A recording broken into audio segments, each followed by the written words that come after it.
In this video, I'm going to take you through the process that I use when I am squaring up a bookshelf, trying to find the place for the screw holes, making sure I don't damage the finish, and I hope it helps you. If you've got some ideas on how to do this better and want to share it with me, I'd love to hear from it down in the comments. If you like this kind of learn along with me stuff, please like this video and subscribe to my channel. First thing I do is make sure that it's exactly where I want it to be. In this case, I'm using this square to hold this shelf in place. This is exactly 12 inches here. I've measured the same thing down below. It's 12 inches down there too. Let me show you.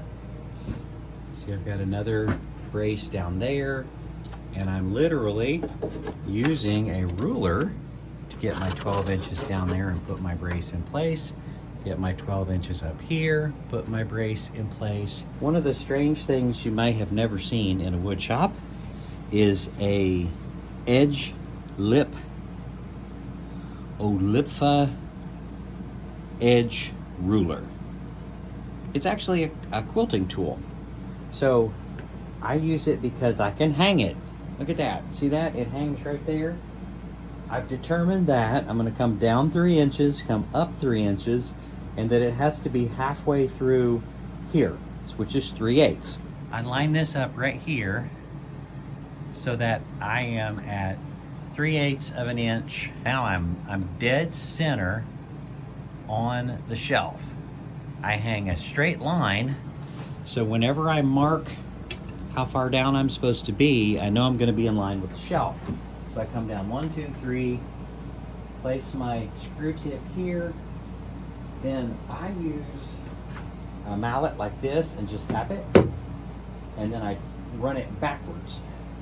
See, I've punctured the finish, and then I've run it backwards out of the way so it doesn't do any damage. Then I come up 1, 2, 3, and in this case it's a 1/16 off. So I come back down a 1/16, make sure I'm centered, give it a bit of a whack, run it counterclockwise back out of there, and remove my guide.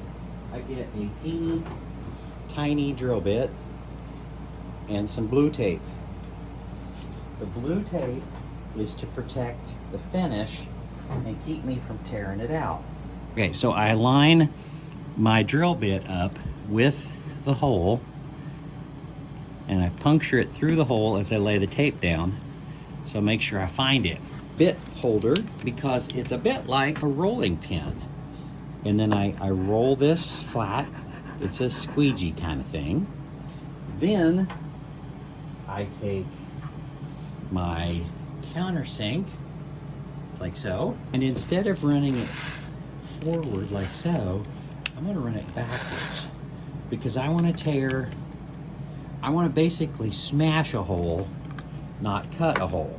So I'm smashing a hole in there just a little bit to make sure that I've got a good indentation. Then I use my countersink and drill, and go ahead and drill the hole. And I'm drilling it in such a way that the head of my screw is back below the surface. And I test that every little bit until I feel like it's perfect. I set the head of the screw in there. Not enough. Let's give it a little bit more. Put the head of the screw back in there. Still not enough. Ooh, I felt that give. Okay, there you go. That's enough. Now, the reason for the tape will become really evident here, because I'm going to work it off and try to stay from all sides. So I'm pulling it in here, pulling it down, pulling it in, and then pulling it up.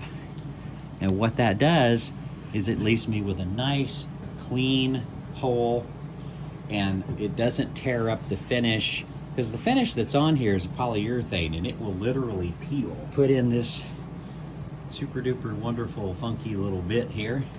I love these I used to strip so many screws, do so much damage. Oh, I hated to drill in a screw. But with this stuff, man, this is great. Spin gently, drive it in there until I get it right below the surface, and then let go. And there it is, pretty as you please.